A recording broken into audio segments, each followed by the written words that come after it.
Cinema நேயர்களுக்கு அன்பு வணக்கம். வெல்கம் டு விஎம்பி திரை. இந்த ஷோல ரிப் ரேப் அப்படிங்கிற தமிழ் டப்டு இங்கிலீஷ் திரைப்படத்தினுடைய ரிவ்யூ தான் நம்ம பார்க்க போறோம். இந்த படத்தை பாத்தீங்கன்னா ஒரு டார்க் காமெடி கலந்த கிரைம் த்ரில்லரா கொடுத்திருக்காங்க. இந்த படத்தினுடைய கதை அப்படின்னு நீங்க பாத்தீங்கன்னா ஒரு குடும்பத்துக்கு வரக்கூடிய ஆபத்து, அந்த ஆபத்துல இருந்து அந்த குடும்பம் தப்பிச்சுதான் இல்லையா அப்படிங்கிற தீங்குல கொண்டு போயிருப்பாங்க. இந்த படத்தினுடைய ஆரம்பத்திலேயே அந்த குடும்பத்தை காட்டுறாங்க. அந்த குடும்பத்தினுடைய தலைவர் தான் வின்சென்ட். இவருக்கு ஜேபி அப்படிங்கிற ஒரு பையனும் ஒரு மனைவியும் இருக்காங்க. ஆனா இந்த ஜேபியை பொறுத்த வரைக்கும் பாத்தீங்கன்னா வின்சென்ட் ஒரு பயாலஜிக்கல் அப்பா கிடையாது. வின்சென்ட்டுக்கு ஆல்ரெடி ஒரு கல்யாணம் ஆயிருக்கும். முதல் மனைவி அப்படிங்கிறவங்க இருப்பாங்க. அவங்களுக்கு ரோகோ அப்படிங்கிற ஒரு பையனும் இருப்பான். இப்படி இருக்கக்கூடிய சூழ்நிலையில ஒரு கட்டத்துல ரோகோ தன்னுடைய மனைவியோட ஒரு வெக்கேஷனுக்கு பாத்தீங்கன்னா வின்சென்ட் குடும்பத்துக்கிட்ட வராரு.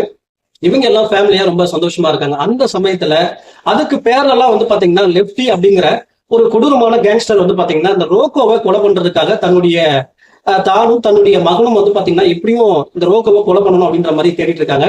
இந்த லிப்டியை பொறுத்த வரைக்கும் பாத்தீங்கன்னா ஒரு கொடூரமான கேங்ஸ்டரா காட்டுறாங்க.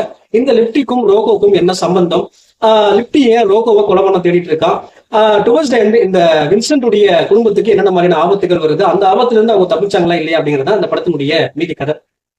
இந்த படத்தை பத்தி ஆலோசனம் அப்படின்னா, இந்த படத்தினுடைய கதையை பார்க்கும்போது மலையாளத்துல வந்த ரைஃபிள் கிளப் இருக்கு இல்லையா, சோ அந்த படத்தை பார்த்த மாதிரியான ஒரு ஃபீல் தான் இருந்துச்சு. என்ன காரணம் அப்படின்னா அந்த படத்துலயும் பாத்தீங்கன்னா தன்னுடைய மகனுக்காக ரிவெஞ்ச் எடுக்கிற மாதிரியான ஒரு கதை இருக்கும். இந்த படத்துலயும் தன்னுடைய மகனுக்காக ரிவெஞ்ச் எடுக்கிற மாதிரியான ஒரு கதை தான். அந்த பழி வாங்குற அந்த போர்ஷன்ஸ் இருக்கு இல்லையா, அது இந்த படத்துல கொஞ்சம் ரொம்ப நீட்டாவே எடுத்திருப்பாங்க. குறிப்பா அதுல யாருக்கு என்ன ஆக போகுது அப்படிங்கிற ஒரு டென்ஷனை பில்ட் பண்ணிருப்பாங்க. பரபரப்பாகவும் சுவாரஸ்யமாகவும் கொண்டு போயிருப்பாங்க. அது பார்க்க நீட்டாவே இருந்துச்சு. அதே போல இந்த ரோகோ என்ன பண்ணிருப்பாரு, எதனால இந்த பிரச்சனை வந்துச்சு அப்படிங்கிற அந்த பிளாஷ்பேக் போர்ஷன்ஸ் எல்லாமே ரொம்ப நீட்டா ரசிக்கக்கூடிய வகையில அமைச்சிருந்தாங்க. அதே போல இந்த படத்தினுடைய டார்க் காமெடியும் நல்லாவே ஒர்க் அவுட் ஆயிருச்சு.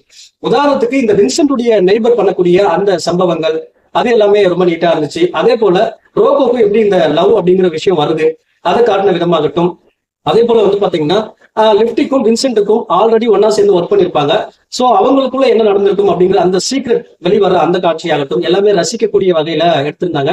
ஓவராலா பாத்தீங்கன்னா ஒரு டீசென்டான ஒரு டார்க் காமெடி கலந்த டைம் த்ரில்லரா கொடுத்திருக்காங்க. ஒன்ஸ் ட்ரை பண்ணி பார்க்கக்கூடிய படம் தான். ஆனா இந்த படத்தினுடைய பிரச்சனை என்ன அப்படின்னு பாத்தீங்கன்னா, இந்த படத்தினுடைய ஆரம்பத்துல அந்த ஃபேமிலி ரிலேட்டடா வரக்கூடிய காட்சிகள் மட்டும் கொஞ்சம் போர் அடிக்கக்கூடிய வகையில இருந்துச்சு. ஒன்ஸ் அந்த பிரச்சனை ஸ்டார்ட் ஆனதுக்கு அப்புறம் பாத்தீங்கன்னா ரொம்ப பரபரப்பா இன்ட்ரெஸ்டிங்கா போச்சு. இந்த படத்துல அடல்ட் சீன்ஸை பொறுத்த வரைக்கும் பாத்தீங்கன்னா பிளட் ஷேர்ஸ் இருக்கு, ப்ராப்பரான அடல்ட் சீன்ஸும் இருக்கு. அதுக்கு மாதிரி பிளான் பண்ணிக்கங்க. இந்த படத்துக்கு MP3 கொடுக்குற ரேட்டிங் 5 to 3. அடுத்த வருஷத்துல சந்திக்கிறேன். நன்றி, வணக்கம்.